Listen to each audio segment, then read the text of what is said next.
Santa Juana, esposa de Cusa.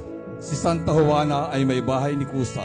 Nakatiwala naman ni Herodes Antipas, ang tetrarca ng Galilea. Isa siya sa mga babaeng nabanggit sa Ebanghelyo ni San Lucas na pinagaling ni Jesus. Kasama ng kanyang kaibigang si Maria Magdalena, ay sumama siya sa mga pangangaral ni Jesus. At dahil nga sa pagiging malapit na asawa niya kay Herodes Antipas, siya ay nagkaroon ng kakayanan na matustusan ang pangangaral ni Jesus. Madalas makitang may bitbit na buslo o pitaka ng salapi o di kaya ay kahon ng alahas ang imahe ni Santa Juana na sumasagisag sa ari-arian niyang ipinantustos sa mga pangangailangan ni Jesus at ng mga alagad nito. Sa ibang mga pagkakataon ay makikitang sisidlan ng mira ang tangan ng imahen na sumasagisag sa mirang kanyang handog noong inibing si Jesus.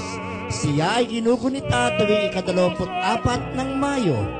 Ang aming pong pasasalamat kina Ginoong Marcos C. Cruz at pamilya at kina Ginoong Enrico G. Ignacio at pamilya na siyang nangangalaga sa imaheng ito. Santa Juana, asawa ni Cusa, Ipanalangin mo kami.